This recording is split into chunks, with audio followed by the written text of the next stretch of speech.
following is put into anaerobic digester. Anaerobic digester. So, for further sewage treatment. Anaerobic digesters are used in secondary treatment. Secondary treatment.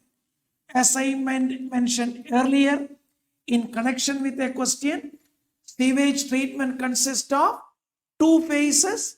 Primary treatment, which is a physical process involving filtration and sedimentation. Secondary treatment is a biological process involving microbes. Two types of microbes are used. In stage 1, aerobic microbes are used. In stage 2, anaerobic microbes are used.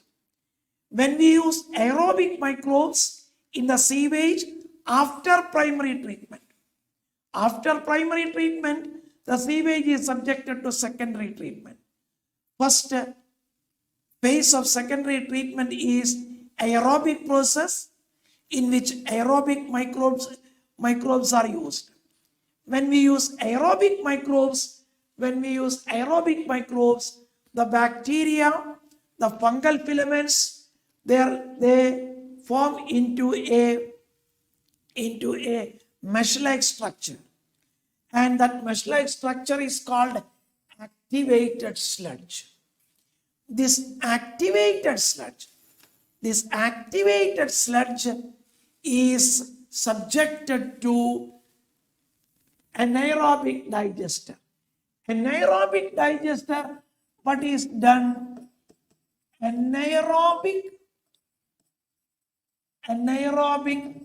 process is done. During this process, activated sludge is get digested. In aerobic process, the effluent of primary treatment is subjected to aerobic treatment. Effluent of primary. What is effluent? After the primary treatment, we will get a sediment in which the solid particle, the heavier particle, the silt, the pebble, the sand, etc. sediment. This sedimented part is called primary sludge. After removing the primary sludge or the primary effluent, the supernatant solution is used for the aerobic process. When the supernatant solution or effluent is subjected to primary treatment, that is aerobic process, activated sludge is formed, which is subjected to anaerobic process, which is done in anaerobic digesters.